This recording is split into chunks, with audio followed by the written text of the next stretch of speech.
할렐루야.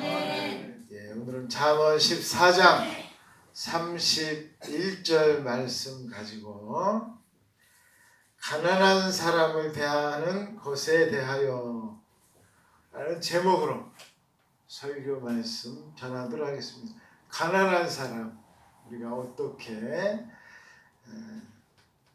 그런 사람들, 뭐 솔직히 우리가 이렇게 부자는 아니지 않습니까? 근데 나보다 더 가난한 사람이 있으면 우리가 어떻게 해야 되냐, 그런 내용들에 대해서 여러분들에게 말씀드리도록 하겠습니다. 제가 예전에, 지금 잘 기억은 안 나는데 이런 일이 있었어요. 아마 여러분 해보셨는지 모르겠지만 1대1로 결혼이라는 걸 했었습니다. 그래서 제가 학생들 있지 않습니까? 그때 우리 한술에서 굉장히 어렸을 때입니다. 그래가지고 이제 제가 그 뭐 한 달에 이렇게 조금 이렇게 도와줍니다. 도와주면 거기서 이제 결혼 사업을 맺은 거예요. 결혼을 했습니다. 그러면 거기 그 이제 어린 아이들이 저한테 편지를 보내요. 도와주셔서 고맙다고 편지를 보냈습니다. 그래가지고 제가 몇 년간 했던 것 같아요. 했는데 그때가 어느 때였냐면 제가 이제 교회 개척하고 막 이렇게 힘들 때였어요. 굉장히. 그래서 나중에 도저히 하지를 못하겠더라고요. 왜냐면 먹고 살기가 너무 힘들고 막 이제 전화로 왜 이 대금 안 내느냐, 이 저기 뭐야 카드 대금 안 내느냐 막 그럴 때였어요.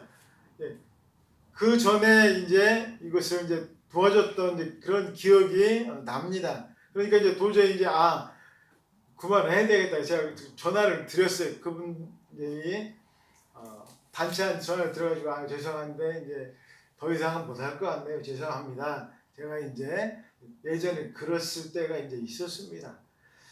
우리가 어렵고 힘들게 사는 분들이 이 땅에는 많이 있습니다. 그래서 이제 부모님 사랑을 못 받고서 어릴 적부터 사는 어린 아이들도 많이 있고 또 정말 사랑이 많이 필요한 그런 사람들이 세상에는 많이 있어요. 오늘 주님께서 말씀하시는 게 뭐냐면 우리가 가서 그런 사람을 하나님께서 우리에게 내리신 명령이 있고요. 누가 가서 그 사랑을 해야 된다고요? 우리가 가서 해야 된다는 거예요. 우리가. 이유는 간단합니다. 하나님께서 뭐 하셨기 때문에? 우리를 사랑하셨기 때문에 그렇다는 거예요. 오늘 성경에 나오는 내용이 바로 다 그런 내용이에요. 근데 오늘 내용은 뭐냐면 이제 가난하고 힘든 정말로 그런 사람들하고 나보다 더 가난하고 나보다 더 힘들게 사는 그런 사람들하고 관계에 대해서 오늘 나오고 있습니다. 성경에서 대표적으로 이렇게 힘든 사람들 세 사람이 있습니다. 가장 대표적인 두 사람은 누구겠습니까? 고아와 과부입니다. 고아와 과부예요. 거기다 또 한 사람 동료 누구냐 바로 이제 나그네입니다. 나그네. 고아와 과부가 제일 많이 나와요. 그 다음에가 나그네입니다. 나그네는 왜 힘드냐면 지금은 나그네 여행 가는 사람 힘들 게 하나도 없어요. 왜 그렇습니까? 나그네가 뭐 타고 다녀요? 자가용차 타고 다니고 그렇게 힘들 이유가 하나도 없습니다. 하지만 옛날에는 어땠을까요? 다 나귀 타고 다니고 천천히 다 걸어가야 됩니다. 뭐 만나기 쉬워요? 강도 만나기 쉽습니다. 그래서 예수님께서 그 강도 만난 자의 비유도 했던 것이고 아브라함이나 이런 사람들이 지나가던 나그네를 영접했는데 그게 누구였어요? 천사였던 거예요. 그게 롯도 사람들이 괴롭혔던 그 나그네가 누구였어요? 그게 천사였어요. 우리가 그걸 알아야 됩니다. 그 나그네라는 사람들이 그냥 나그네가 아니었던 거예요. 그토록 귀중한 사람들이었습니다. 특히 고아와 과부는 어떻습니까? 돌봐줄 사람이 아무도 없는 사람들이에요. 힘이 될 사람이 아무도 없습니다. 힘이 될 사람이 아무도 없는, 정말 너무나도 불쌍한 사람들이었어요. 그래서 성경에 뭐라고 나와 있습니까? 추수할 때, 우리가 오늘 추수감사주지 않습니까? 추수할 때 어떻게 하라겠어요? 맨 끝에 있는 데는 남겨두라겠어요. 왜? 이런 사람들 위해서 나그네가 갈 때 배가 고파서 먹을 게 없어 떨어졌어요. 그러면 어떻게 하라는 거예요? 그걸 좀 가서 먹게 좀 남겨두라는 거예요. 좀 남겨두라는 거예요. 고아와 과부가 먹게 좀 남겨두라는 거예요. 성경에 나오자니까 대표적인 게 누구예요? 루시 그랬잖아요. 다 수확하지 말고 좀 흩어두라는 거예요. 이 불쌍한 과부가 와서 그것을 좀 주성하게 내버려 두라는 거예요. 이게 성경적인 원리입니다. 성경적인 원리. 다 가져가지 말고 좀 여유로 남겨둬서 불쌍한 사람들이 와서 가져갈 수 있게 좀 남겨두라라고 하는 것입니다. 그래서 이 가난한 사람들을 하나님께서는 사랑하셨지만, 그러나 무조건 다 가난한 사람 불쌍히 여기고 가난한 사람들이 혜택을 받느냐? 그때 그렇지 않습니다. 하나님 앞에서는 아무리 가난해도 하나님 앞에서는 다 똑같은 인간일 뿐이에요. 그래서 대표적으로 뭐가 있습니까? 성전세라는 걸 냅니다. 성전세. 지금으로 말하면 주민세 같은 거예요. 성전세를 내는데 얼마를 냈습니까? 반세겔을 냈습니다. 이스라엘에 있는 사는 사람들은 다 어떻게 내는 거예요? 부자건 가난한 사람이건 다 성전세를 반세겔 다 똑같이 냅니다. 왜요? 너는 하나님의 백성이니까 다 똑같이 반세겔만 내면 돼. 이스라엘 사는 사람들은 무조건 하나님 백성이니까 부자건 가난하건 상관없다는 거예요. 또 재판을 받을 때 가난한 자라고 뭐 하지 말라고 했어요? 봐주지 말라고 했습니다. 왜? 뭐 앞에서는 평등한 거예요? 하나님 말씀 앞에서는 다 평등한 거예요. 가난한 자라고 봐주는 거 없어요. 뭐 앞에서는요? 하나님 말씀 앞에서는. 하나님 계명 앞에서는 가난한 자라고 뭐 봐주고 부자라고 안 봐주고 이런 거 없습니다. 하나님 말씀 앞에서는 누구나 다 평등한 거예요. 오늘 말씀에 두 가지 내용이 나오고 있습니다. 첫 번째는 뭐냐? 가난한 사람을 학대하지 말라라고 이야기하고 있습니다. 학대하지 말라. 가난하다고 정말로 억압하지 말라는 거예요. 억압하지 말라. 학대한다는 것은 가난한 사람을 무시한다는 뜻입니다. 가난한 사람을 무시한다는 거예요. 여러분, 정말로 가난한 사람을 무시하고 가난한 사람을 학대하고, 이것은 오늘 성경 말씀에 그를 지으신 분을, 지으신 하나님을 무시한다는 뜻이다라고 이야기하고 있습니다. 가난한 사람이건 부자건 다 누가 지으신 분이에요? 하나님께서 지으신 분이에요. 그런데 왜 도대체 뭐가 어떻다고 가난한 사람을 자꾸 무시하고 가난한 사람을 자꾸 학대하냐 이거예요.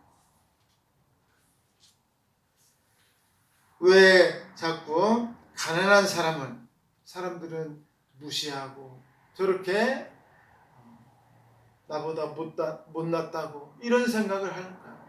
이유는 간단합니다. 그 사람의 기준이 뭐가 기준이 되어 있기 때문에 그래요? 돈이, 물질이 그 사람의 생각의 기준이 되어 있습니다. 그게 기준인 거예요.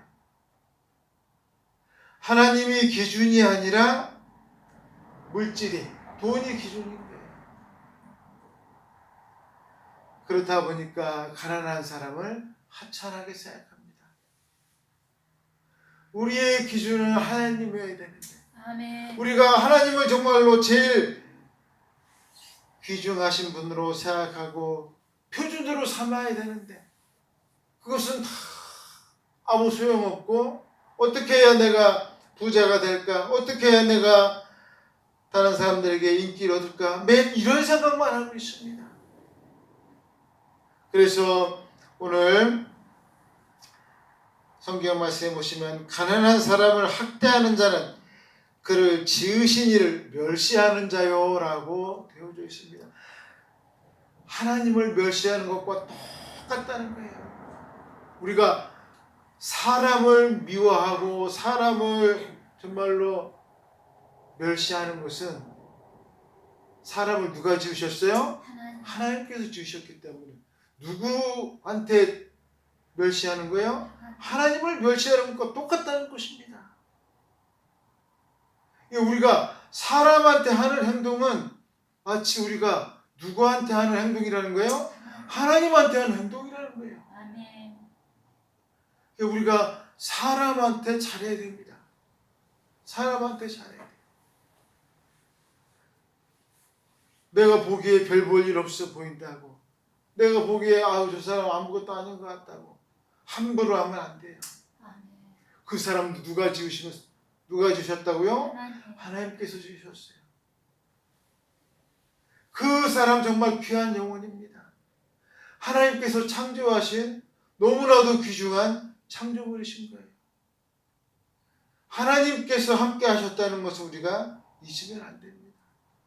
내가 보기에는 너무나 가난하고 내가 보기에는 아무것도 없어 보이고 내가 보기에는 정말 사람 같지 않아 보여도 그는 하나님께서 너무나도 귀하게 여기시는 분이라는 것을 잊지 마시길 바라겠습니다. 아멘. 그 다음에 두 번째로 궁핍한 사람을 불쌍히 여긴 사람. 이제 완전 반대가 됐습니다. 가난하고 어렵게 사는 사람을 불쌍히 여기는 사람이 있다는 거예요. 완전 반대죠. 아까는 가난한 사람을 무시하는 사람이 있었는데 이제는 이 가난하고 어렵고 궁핍한 이 사람을 불쌍히 여기는 사람이 있다는 거예요. 불쌍히 여기는 사람. 그 사람은 주님을 공경하는 사람이다라고 이야기하고 있습니다. 여러분, 이렇게 궁핍한 사람을 불쌍히 여기는 사람, 이 자체가 제일로 중요합니다. 다른 사람을 정말로 불쌍히 여기고 안타깝게 여기는 게 정말 너무나도 소중한 거예요. 우리 마음 가운데 다른 사람을 불쌍히 여기는 마음이 있어야 됩니다. 여러분, 가난한 사람만 불쌍히 여기는 게 문제가 아니에요. 세상에는 어떤 사람이 있을까요? 물질적으로 돈이 없어서 가난한 사람이 있습니다. 하지만 또 어떤 사람도 있을까요? 예수님 알지 못해서 구원받지 못한 정말 너무나도 안타까운 사람이 있어요. 그런 사람을 우리가 어떻게 여겨야 될까요? 불쌍히 여겨야 돼요. 불쌍히 여겨야 됩니다. 또 어떤 사람도 있어요. 여러 가지 많은 문제로 힘들어하는 사람이 있습니다. 건강이 약해서 여러 가지 많은 또 문제들로 마음이 아파서 여러 가지 정말 힘들어하는 분들이 세상에는 많을까요? 적을까요? 많이 계세요. 중요한 건 뭐냐? 우리가 그런 분들을 어떻게 해야 된다는 거예요? 불쌍히 여겨야 된다는 거예요. 불쌍히. 단순히 가난하다는 게 돈이 없는 사람만 이야기하는 게 아니에요. 여러 가지로 힘들어하고 어려워하고 정말로 고달파하는 그 영혼들을 우리가 불쌍히 여겨야 된다는 거예요. 그런 분들을 위해서 우리가 기도하고 그런 분들을 우리가 함께 아파하는 그런 우리가 마음의 자세를 가지고 나아갈 때 하나님께서 어떻게 하신다고요? 그를 너무나도 기뻐하신다고 말씀하고 있습니다. 그런 사람은 주님을 공경하는 자다라고 이야기하고 있어요. 그런 사람이 정말 주님을 사랑하는 자라는 거예요. 아멘. 우리가 주님을 어떻게 사랑하겠습니까? 어떻게 우리가 주님을 사랑하겠어요? 다른 게 아니에요. 힘들고 어려워하는 자 같이 내가 가서 그와 함께 그 손을 잡고 같이 힘들어주고 같이 아파해주고 이게 바로 주님을 사랑하는 방법이에요. 아멘. 사랑하는 성도 여러분, 주님을 사랑하는 것 특별한 것이 아닙니다. 여러분 예레미야가 어땠습니까? 눈물의 선지자 아닙니까? 이스라엘이 다 망해가고 있어요. 이스라엘이 정말 이제 얼마 남지 않았습니다. 이스라엘이 정말 이제 다 망해가고 있는데 예레미야가 눈물을 흘리면서 그들에게 외치고 있습니다. 이 눈물의 선지자 예레미야가 했던 것처럼 우리도 정말로 힘들어하는 우리 주변에 성도님들이 계십니다.